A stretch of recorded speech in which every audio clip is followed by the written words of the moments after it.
I'll tell you how it goes. All right. I'll keep. What's the link? We'll do another one. We'll do another one.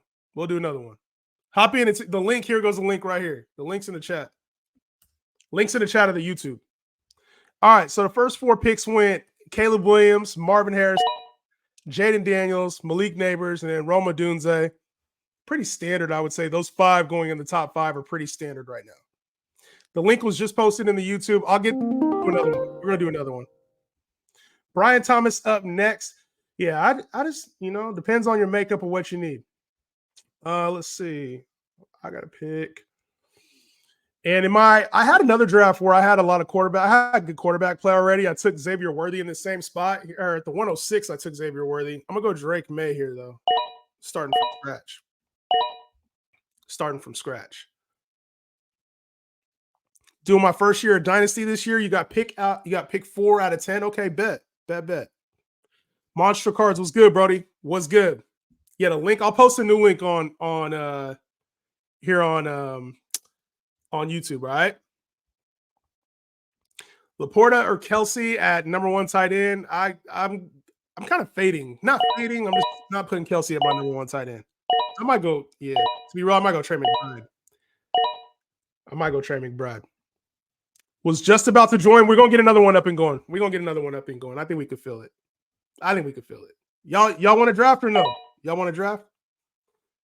All right. My goal was to talk about some of these rookies as we were drafting, but the draft went hella fast. Let's see what players. Just start throwing players out there. Player thoughts. Let's just do that instead, man. Because this is going too quick. We're gonna run this motherfucker back. How can I join? Come to the YouTube page. It's called Justin Henry Show. It's in my bio. You can find it in my bio. And then I'm gonna post the link in the chat in like 2 seconds. All right, Xavier Worthy. So Xavier Worthy, I feel like Xavier Worthy is a good player. And obviously, if he's Tyreek Hill, even the light version of Tyreek Hill, I think that's a dub. I think that's a dub. Even if he's not, crazy number 1 receiver in the league, Tyreek Hill. Even if he's a B version of that, with the way that Mahomes plays, I just don't see a reason why he can't shine in 2-3 years. I think year 1, they use him as a returner. They use him as an electric play guy. They did the same thing with Tyreek Hill. But then I think over the offseason next year, they find a way to scheme him in. So I like Xavier Worthy a lot, actually. Like I said, I took him at the 106 because I in a super flex league, but I already had quarterback figured out. You can't pass on that ceiling. You can't pass on Xavier Worthy's ceiling. Like the ceiling is crazy when you're paired with Mahomes. I have the 4th pick in my draft. Who should I pick up? Kind of early, just wondering. If it's a super flex league, Caleb, Marvin Harrison, Jaden Daniels, Malik Neighbors. I feel like those are the picks. I don't really see it any other way. Let's see so let me go to some of these teams who actually came in. Yay area. I see you went with Roma Dunze and Trey Benson. Good pick there. I like Trey Benson to come in and have an impact second half of this season. They probably let James Conner run it out, and then as their record starts to decline, Trey Benson gets involved. But I see Odunze here, and I see Odunze here, so I'm going to talk about him. And I like the talent. I just think he's behind 2 really good receivers right now. And when you're the 3rd receiver in any offense, it's tough to get you 1,000 yards, especially when you play in Chicago and there's never been a quarterback that's thrown for 4,000 yards. Never. So it's a rookie quarterback, and eventually this guy might be able to have 3,000-yard receivers, but we got to see him have 2 first. And in Chicago, it gets tough, especially in those winter months when the wind starts picking up. So I like Odunze. I just don't think it's a year 1 type thing. I think for redraft, I'd be out looking elsewhere. But I think for Dynasty, it's a good long-term play, especially as Keenan Allen, he gets older and leaves the team. He's in a contract year, so if they don't keep him, the pick becomes even better. And then Jermaine Burton, I see that he's been a deep threat, and I think if T. Higgins somehow does get traded, which I don't see it happening now, but Jermaine Burton is going to be more of a deep threat, more so than like an every down receiver. What do you think Kyron's workload will be like with the Rams drafting a running back?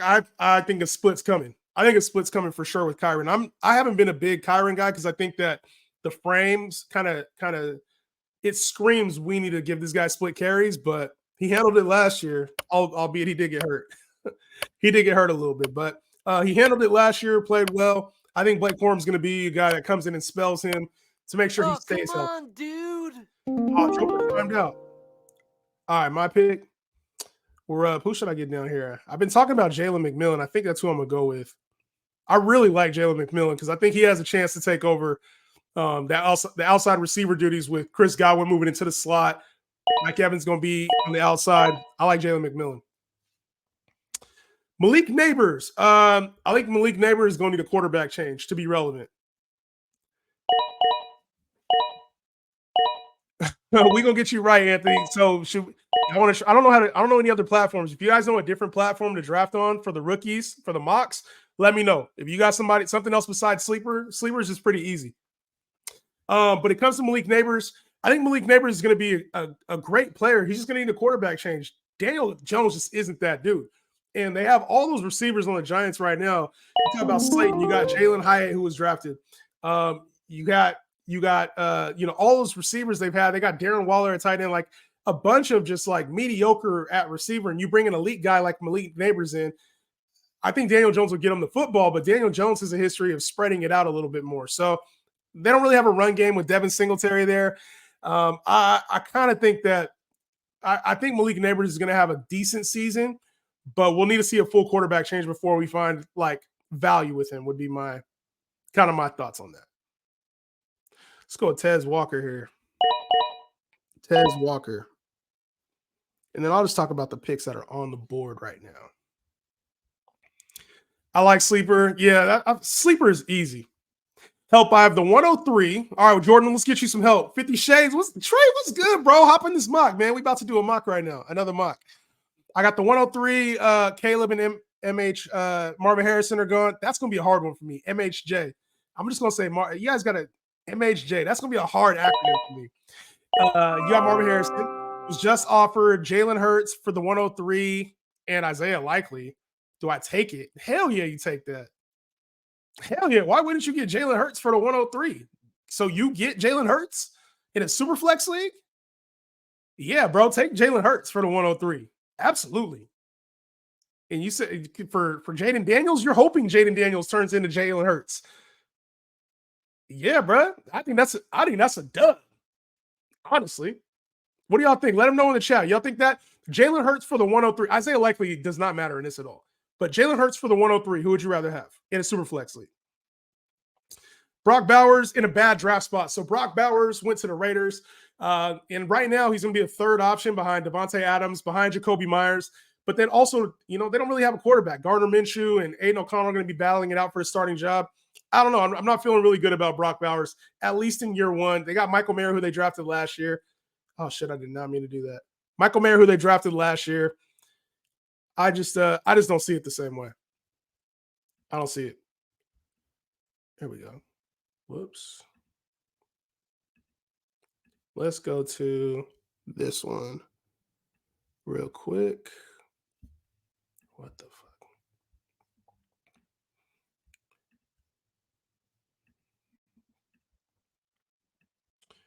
All right, so the results. Let's talk about the results real quick of these the results of this draft real quick. Yeah. I got Trey, bro. Yeah, come to the draft, bro. I'm about to get another one ready. That's what I was going to do. Let me send the link. I'm going to send the link to the next one right now. We're going to get another one moving. If you want to be in the draft, I'm about to do it right now. Let me get a new spot.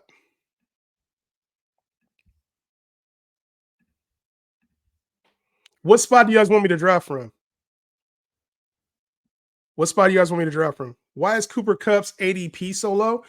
And why I will be talking about this very soon about Cooper Kupp. I will have some posts coming out about him next week. I'd imagine next week, but I'll be talking about that very soon. But to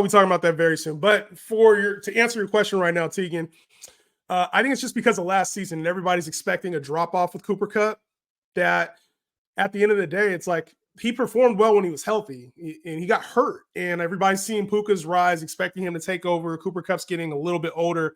I just don't see that as like a complete drop off. I don't think he has just this complete drop off where he's just not relevant at all. Like he's a wide receiver 3. To me, that seems kind of wild because even in the times where he was playing, he was still seeing like 100-yard games. He was still looked at in the red zone.